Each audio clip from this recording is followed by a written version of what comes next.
আজকের ভিডিওটা মাধ্যমিক পরীক্ষার্থীদের জন্য, যারা এবছর মাধ্যমিক পরীক্ষা দিচ্ছে। সব পরীক্ষার্থী নয়, সেই সব পরীক্ষার্থী যারা মাধ্যমিক পরীক্ষা আসার 6-7 মাস আগে থেকে ভেবেছিল যে না এবার পড়তে হবে, কিন্তু এবার আসার আগেই মাধ্যমিক পরীক্ষা চলে এসেছে, তাদের আর পড়া হয়ে ওঠেনি।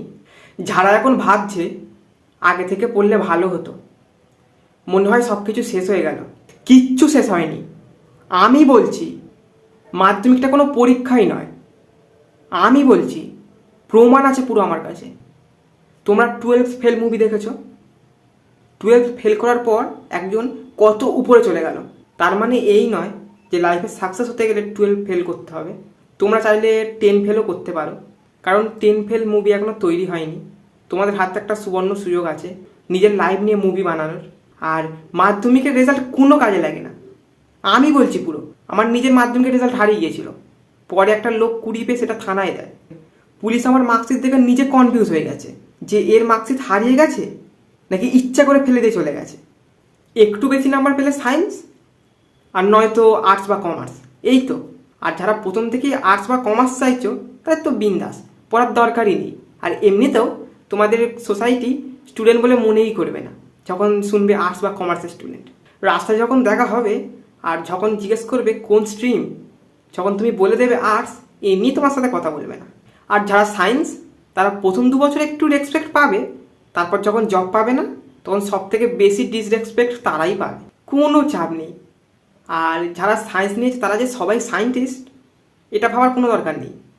50% বেশি তো পড়েই না, ফুটানি মেরে ঘুরে বেড়ায়, কিচ্ছু জানে না। আমার একটা বন্ধু আছে সায়েন্স নিয়ে পড়ছে, কিচ্ছু জানে না, আবার সোর্স কমপ্লিট করে পোটানি অনার্স। এত অহংকার করে বলছে পোটানি অনার্স, দেখে মনে হচ্ছে না ফুটানি অনার্স করছে। আর সব স্ট্রিমেই ভালো ছেলে মেয়ে থাকে, আমাদেরও ছিল। আমাদের স্ট্রিমে যারা খারাপ রেজাল্ট করেছিল সবাই এখন ভালো ভালো জায়গায়। একজন তো ইউটিউবে ভিডিও করছে, কোনো ব্যাপার না ওরকম। বরঞ্চ যারা ভালো রেজাল্ট করেছিল তারা এখন কেউ কিছুই করছে না, ইগোর জন্য, যে না এত ভালো পড়াশোনা করেছি, এটা করবো না ওটা করবো না, তারা এখন কিছুই করছে না। আর মাধ্যমিক পরীক্ষার্থীদের অভিভাবকদের জন্য একটা কথা বলতে চাই, একটা খেলা বন্ধ করুন তো। এই যে আপনারা ছেলে মেয়েদের ভয় দেখান যে তোরা ভালো রেজাল্ট না করতে পারলে আমরা মুখ দেখাতে পারবো না, এইটা কি ধরনের যুক্তি যে ওরা পরীক্ষায় বাজে রেজাল্ট করলে আপনারা মুখ দেখাতে পারবেন না? এ কি ধরনের খেলা শুরু হয়েছে মুখ দেখানো দেখি? মাধ্যমিকে ভালো রেজাল্ট না করতে পারলে লাইফ শেষ, এরকমও বলেন কিছু বাবা মারা। এই আপনাদের একবার মার্কশিটটা বের করুন তো দেখি। 52% পেয়ে লোককে জ্ঞান দিচ্ছে। আবার কি এই 52% বলে দিলে সেই ফেমাস ডায়লগ শুরু হয়ে যাবে। আমাদের সময় 52% নাম্বার পাওয়া মানে বাইরে থেকে লোক দেখতে আসতো, সবাইকে মিষ্টি খাওয়ানো হতো। এটা কোন জেনারেশন? আর এটা কবে থামবে? মাধ্যমিক পরীক্ষার রেজাল্টের দিন নাকি কেউ বাড়িতে নেই, কেউ দেখতে চলে যাচ্ছে। যারা দেখতে আছে তাদের বলছি, কি যোগ্যতা আছে ওদের? 52% নাম্বার পেয়েছে আর আপনারা সব দেখতে চলে যাচ্ছেন।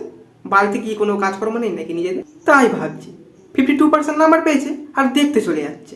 আর এই মাধ্যমিক পরীক্ষা নিয়ে এত বাড়াবাড়ি নিউজ চ্যানেলগুলোর, যেন মাধ্যমিক পরীক্ষা দিতে যাচ্ছে না, যুদ্ধ করতে যাচ্ছে।